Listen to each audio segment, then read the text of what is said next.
We have been told a story, a very convincing, very widely accepted story that narcissists don't change, that they can't change. That the moment you identify someone as a narcissist, you have essentially written their psychological obituary. And I understand why that story exists. It protects people. It gives survivors permission to walk away without guilt. It draws a clean line in messy emotional territory. But here is what I need you to understand. Clean lines, while comforting, are rarely true. The human psyche is not a fixed monument. It is a living, breathing, responding system. And when we declare with absolute certainty that an entire category of human beings is beyond the reach of growth, beyond the possibility of love, beyond transformation, we are not speaking science. We are speaking fear dressed up as wisdom. Now, I am not here to romanticize narcissism. I am not here to hand you a reason to return to someone who has harmed you, or to reframe abuse as misunderstood affection. That would be irresponsible, and frankly, dangerous. What I am here to do is invite you into a more honest, more psychologically rigorous conversation, one that holds two things as true simultaneously, or neoisly. That narcissistic behavior causes profound damage, and that the person behind that behavior is not always beyond reach. Dr. Gabor Maté, in his work on trauma and human development, reminds us that nearly all destructive behavior patterns have their roots not in evil, but in adaptation. The narcissist did not arrive in adulthood deciding to weaponize love. They arrived having learned, very early, in very painful circumstances, that vulnerability was dangerous, that needing others was weakness, that the only safe way to exist in relationship was to control it. What looks like coldness from the outside is, at its core, a survival strategy that outlived its usefulness. This matters because when we understand the origin of a behavior, we stop seeing it as identity and start seeing it as response. And responses, unlike identities, can shift. They can evolve. They can, under the right conditions, be unlearned. The question is never simply, can a narcissist change? The more honest question is, what would have to happen inside a person for that change to become possible? And the answer, almost universally, is this: they would have to encounter a pain so undeniable, a loss so real, a moment of self-confrontation so unavoidable that the old armor stops working. The wall doesn't come down because someone asked nicely. It comes down because continuing to hide behind it finally costs more than stepping out from behind it. That is not a common occurrence. I will not pretend otherwise. For many people with deeply entrenched narcissistic patterns, that reckoning never arrives. The defenses hold, the denial persists, and the people around them continue to absorb the damage. That reality must be honored.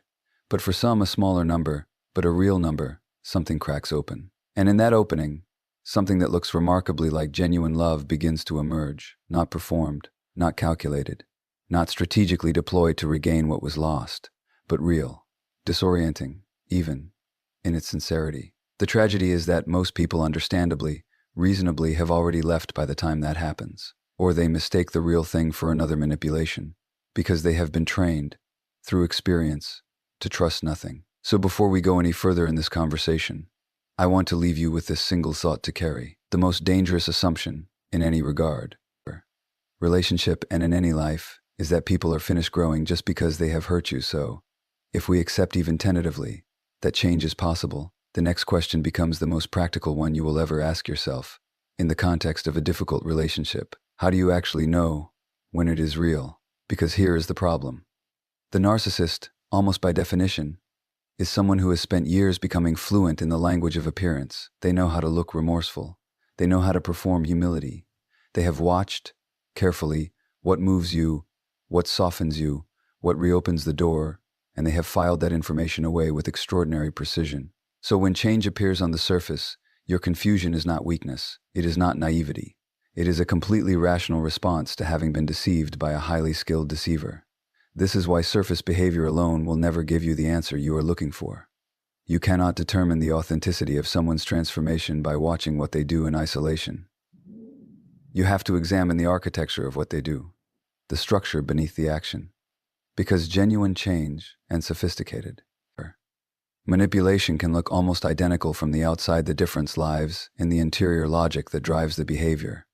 Let me be specific. When a narcissist is still operating from their old patterns, even while appearing to change, the behavior is always, in some way, self-referential. The apology circles back to their pain. The The vulnerability comes with an invoice. The kindness arrives precisely when you are about to leave. There is a timing to it, a rhythm that serves their emotional economy rather than yours. It feels good, briefly, but it leaves you somehow more indebted, more confused, more off balance than before. That is not love. That is leverage wearing love's clothing. Genuine transformation has a completely different texture, and this is subtle, so stay with me. When someone has done the actual interior work, when something has genuinely shifted in how they relate to themselves and therefore to you, the behavior loses that self-referential quality. The apology doesn't need you to respond a certain way to remain valid. The vulnerability doesn't retract if it isn't immediately rewarded. The consistency doesn't depend on whether you are watching. This is what psychologists sometimes call unconditional positive regard turned inward first. A person who has finally stopped performing for their own survival doesn't need to perform for yours either. There is also something worth noticing in how they handle your resistance. Because when you have been hurt repeatedly by someone, you do not simply open up the moment they show up differently. You test, you pull back, you wait. And a person who is genuinely changing will tolerate that. They will sit with your skepticism without punishing you for it. They will not weaponize your guardedness against you, will not use it as evidence that you are the problem. They will understand, perhaps for the first time, that your walls were built because of them, and they will respect the architecture they created. That patience, unglamorous, unwitnessed, unsexy patience, is one of the most reliable signals of authentic change I can point you toward. It costs a narcissist everything to offer it, which is exactly why, when they do, it means something. None of this means you are obligated to stay. None of this means the past is erased. But it does mean that your discernment deserves to be precise, not just PR. Protective, but accurate, because there is a particular grief in dismissing something real, because you were braced for something false. When someone finally shows you patience they never had before, pay attention not because it earns them forgiveness, but because it tells you exactly how much they have had to change to offer it. There is a question that haunts almost everyone who has loved someone with narcissistic patterns. It arrives quietly, usually in the middle of the night, or in the middle of an argument, or in the middle of yet another cycle of hope and disappointment. The question is this: why did it take so long? If they were capable of love, why wasn't it available sooner? If the capacity for genuine connection existed inside them, what was it buried under, and why did it take years, sometimes decades of damage before it surfaced? This is not a small question, and it deserves a real answer. Not a dismissive one, not the kind that simply says because they are broken, or because they never cared. Those answers may feel satisfying, but they are intellectually lazy, and more importantly, they leave you no wiser about human nature, which means they leave you no better equipped for the relationships still ahead of you. Here is what the research, and more importantly, what honest clinical observation actually tells us. Narcissistic adaptation is not a character flaw that someone chose. It is a fortress that someone built. And fortresses, by design, are not constructed carelessly. They are built in response to a very specific and very real threat, usually experienced in childhood, usually involving the withdrawal of love, safety, or consistent emotional attunement from the people who were supposed to provide it unconditionally. When a child learns that their authentic self, their needs, their fear, their sadness, their ordinary human vulnerability is unwelcome, dismissed, or punished, they do not simply accept rejection and move on. They adapt. They construct an alternative self, a self that is invulnerable, a self that needs nothing, a self that controls the environment rather than being at its mercy. This is not pathology in the clinical cold sense. This is intelligence. Painful, ultimately self-defeating intelligence, but intelligence nonetheless. The child did what they had to do to survive the emotional climate they were born into. The tragedy is that the fortress which saved them as a child becomes the prison that isolates them as an adult. Because you cannot selectively lower the walls. You cannot say, I will be invulnerable to pain, but fully open to love. Genuine intimacy requires the very vulnerability that the narcissistic adaptation was specifically designed to eliminate. So every relationship they enter armored. And the armor does what armor always does. It keeps the danger out, but it also keeps the connection out. And somewhere beneath it, the original wound continues to exist, untouched, unhealed, and completely unacknowledged. This is why it takes so long. Not because love was absent, but because the architecture of their defense system made love real love mutual love, exposed love, functionally inaccessible. They may have wanted connection desperately, in the way that someone dying of thirst wants water, while simultaneously being unable to stop moving away from the source. What changes the equation is not time alone. It is crisis. It is loss. It is the moment when the cost of the armor finally exceeds the cost of removing it. Sometimes it is the loss of a relationship they genuinely valued. Sometimes it is a physical illness that strips away the illusion of invulnerability. Sometimes it is simply age, the quiet, relentless arithmetic of a life that feels, despite all its controlled surfaces, profoundly empty. And when that moment comes, when the fortress wall develops its first real crack, what emerges from behind it is not a monster. It is almost always something much more heartbreaking. It is someone who never learned how to be loved without disappearing, and who is only now, at great cost, beginning to try. The wall was never about you. It was built long before you arrived. Understanding that won't heal your wounds, but it may finally free you from carrying them as your own.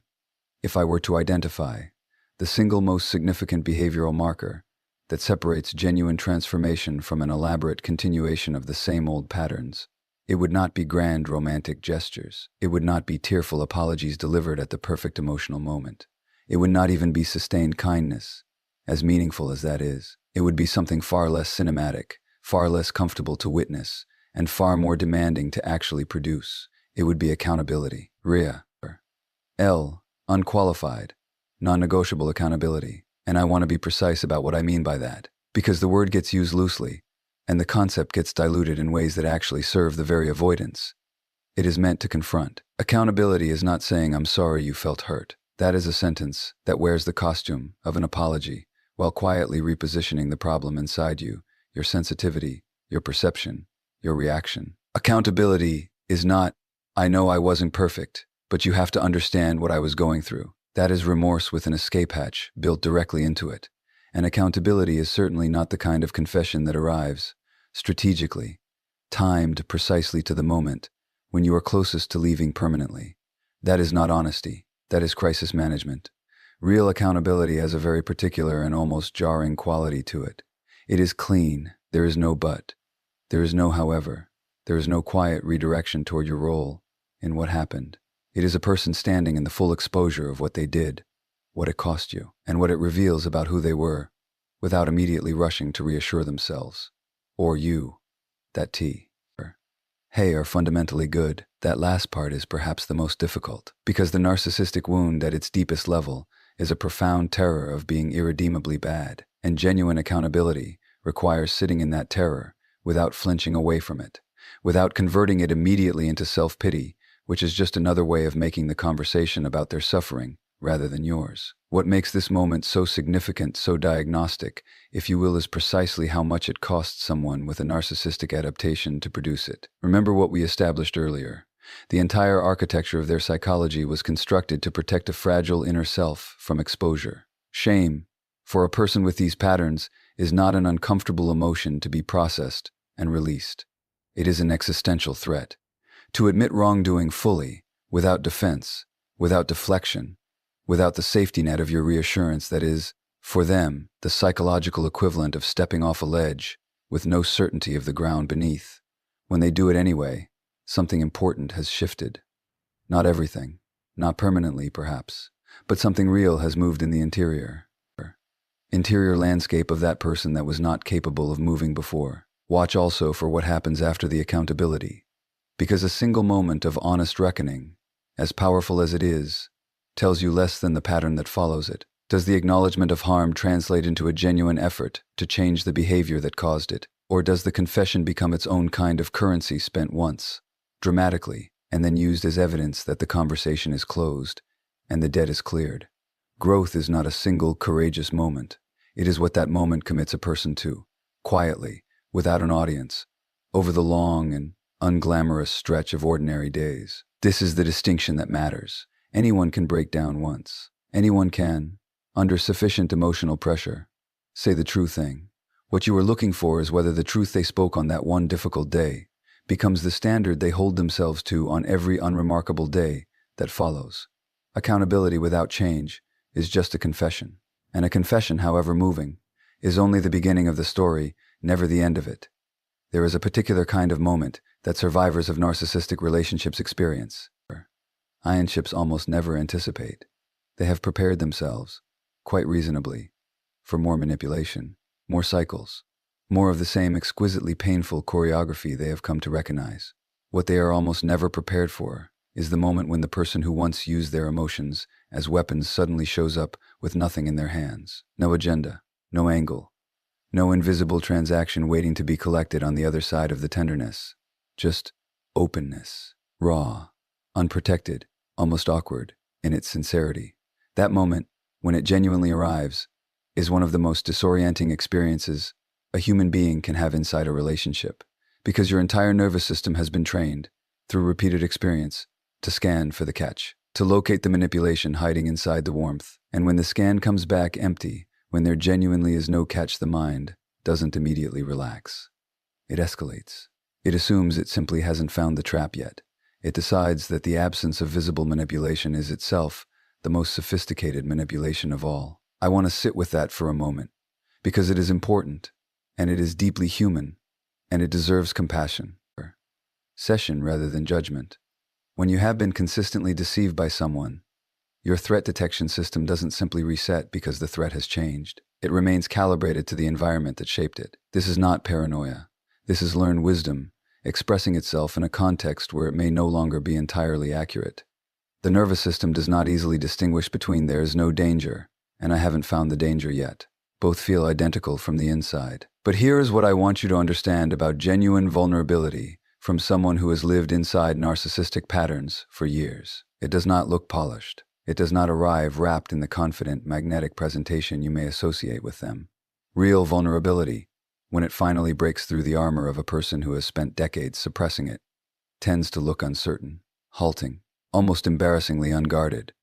It may come out sideways through an unexpected admission, a moment of visible pain they don't immediately retract, a confession that seems to surprise even them as it leaves their mouth. This is the texture of authenticity in someone who was never taught how to be authentic.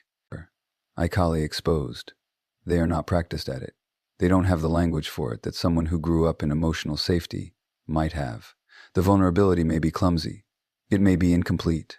It may arrive without the emotional intelligence or the therapeutic vocabulary that you, having done considerable inner work yourself, have developed. And that gap between the sincerity of what they are offering and the clumsiness with which they are offering it can make it very easy to dismiss. What distinguishes this real vulnerability from the performed vulnerability that narcissists are also entirely capable of producing is, again, what it asks of you. Performed vulnerability is a pull. It creates in you an immediate instinct to comfort, to reassure, to move toward. It is engineered, consciously or not, to produce a specific response. Genuine vulnerability, by contrast, doesn't quite know what it wants from you. It isn't optimized for your reaction. It sits in the space between you without immediately reaching across to manage how you receive it. It tolerates your silence. It survives your skepticism. It does not punish you for needing time to decide what to do with it. That quality of emotional offering without emotional demand is something a person operating from narcissistic patterns simply cannot consistently fake. Because faking it requires the very self-regulation and other-awareness that the narcissistic adaptation specifically erodes.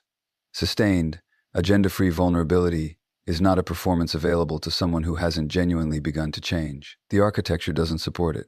So, when you encounter it, the question is not whether you are obligated to receive it. You are not.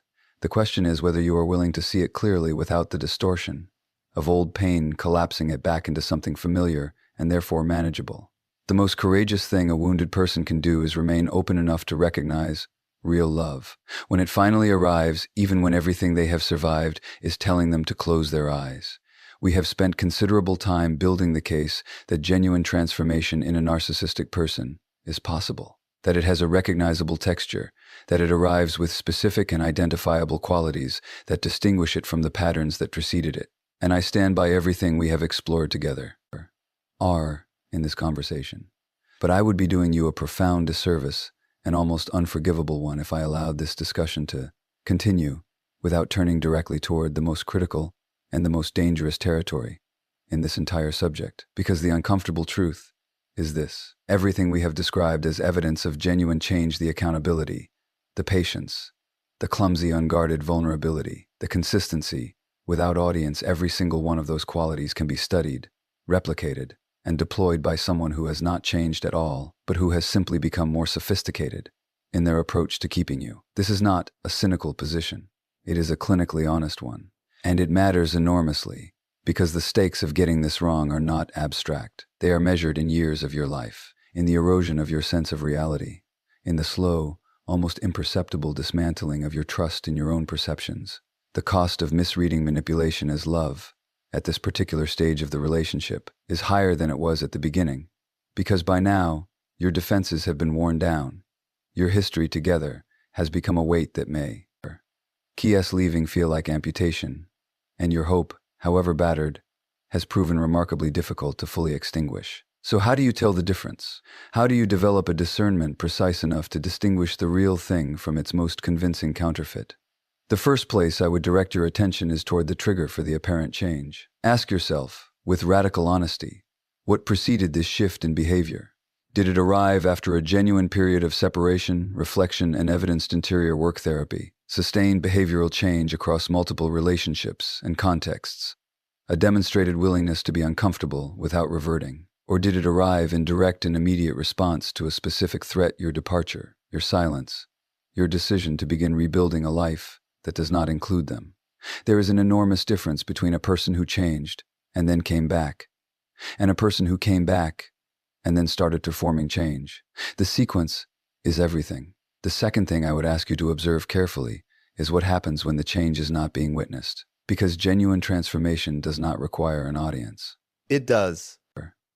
Not intensify when you are watching and quietly disappear when you are not. A person who is truly doing the interior work of restructuring how they relate to themselves and others will demonstrate that work in contexts that have nothing to do with winning you back, in how they speak about other people, in how they handle frustration when there is nothing at stake with you personally, in the small, unobserved moments that no performance artist ever thinks to rehearse. The third and perhaps most telling indicator is how they respond to your boundaries. Not the dramatic boundaries. Those are easy to respect when someone is in active pursuit of reconciliation. I mean the quiet, ordinary, everyday boundaries, the ones that are inconvenient, the ones that require them to subordinate their immediate needs to your comfort. A person who is genuinely changing will demonstrate a consistent and sustained respect for those boundaries, even when honoring them costs them something real. A person who is performing change will respect your boundaries precisely until the performance is no longer necessary, and then the old architecture will reassert itself with a speed and completeness that will leave you wondering if any of it was ever real. The fourth indicator, and this one requires the most courage to apply, is your own body, not your thoughts, which can be reasoned with, argued against, and overridden by longing. Your body, the part of you that exists below the level of narrative. Does your nervous system, in the presence of this person, gradually settle over time, or does it remain in a state of low-level vigilance that never quite resolves? No matter how good things appear on the surface, the body keeps score, as the literature tells us, and it is a more reliable narrator than the story you most want to be true.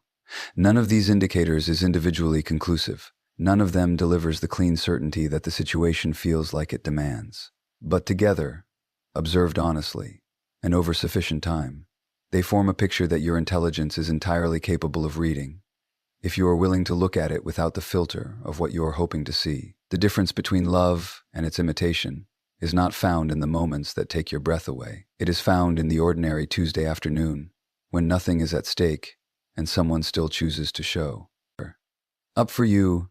There is something that needs to be said here that does not get said nearly enough in conversations about narcissistic relationships, transformation, and the complicated territory of whether to stay or leave. And it is this: your healing is not a supporting character in someone else's redemption story. It is not the backdrop against which their growth becomes meaningful.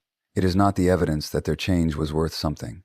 Your healing is the central narrative, full stop. And any framework, any conversation, any well-intentioned insight, including everything shared in this room today, that subtly repositions your recovery as secondary to their transformation, has done you a quiet but serious harm. I say this not to contradict what we have been building together, but to complete it, because there is a particular trap that emotionally intelligent, empathetic, psychologically curious people are especially vulnerable to. And that trap is the trap of understanding. The moment you genuinely comprehend why someone behaved the way they did, the childhood wound, the defensive adaptation, the fortress built out of fear rather than malice, something in you softens.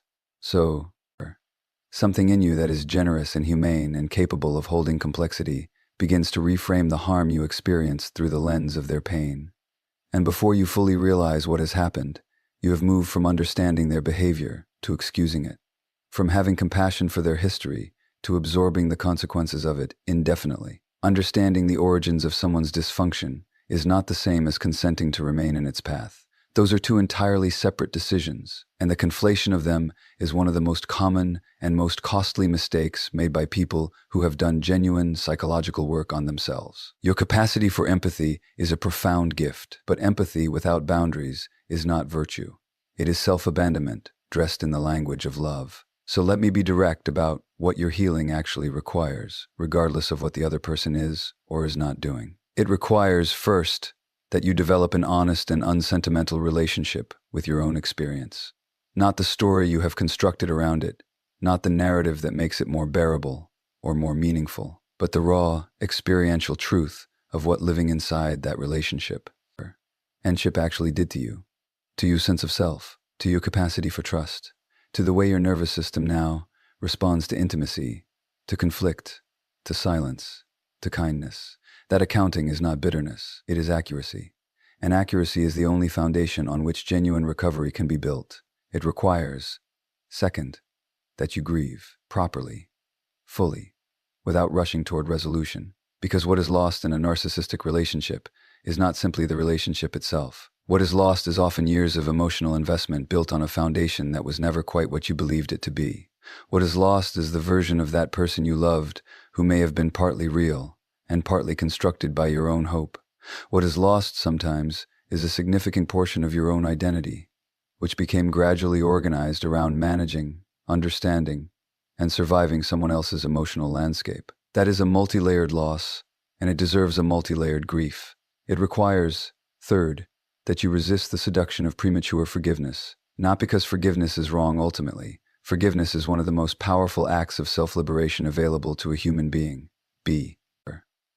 Because forgiveness that arrives before the wound has been honestly acknowledged, properly felt, and genuinely processed is not forgiveness. It is avoidance. It is the emotional equivalent of painting over damp walls. The surface looks clean, but the damage continues underneath, and eventually it will show through again. And here is the part that may be the most difficult to hear, particularly in light of everything we have discussed about the possibility of genuine change. Even if the person who hurt you has genuinely transformed, even if the accountability is real, the vulnerability is authentic, the patience is sincere, your healing still does not depend on their growth. It does not require their transformation as its source material. It does not need their redemption as its justification. You are entitled to recover fully from what happened to you, regardless of what they do or do not become afterward. Their change may be real, and your wounds may still be deep, and both of those things can be simultaneously, uncomplicatedly true. What this means practically is that the question of whether to re-engage with someone who appears to have changed must be answered from a position of genuine wholeness, or at minimum, genuine progress toward wholeness, rather than from the position of someone still in the acute phase of their own recovery. Because a decision made from incompleteness, however well-reasoned it appears, is always at least partly a decision made from need. And need, in this context, is not a reliable compass. The relationship you have with yourself, your ability to sit with your own company, to trust your own perceptions, to feel your own emotions, without immediately reaching for someone else to regulate them. That relationship is the one that determines the quality of every other relationship in your life. It is the infrastructure on which everything else is built. And it cannot be outsourced to someone else's transformation, however genuine that transformation may be. You do not need someone else to become whole in order for you to begin. Your healing was always yours to lead, and it was always enough reason on its own.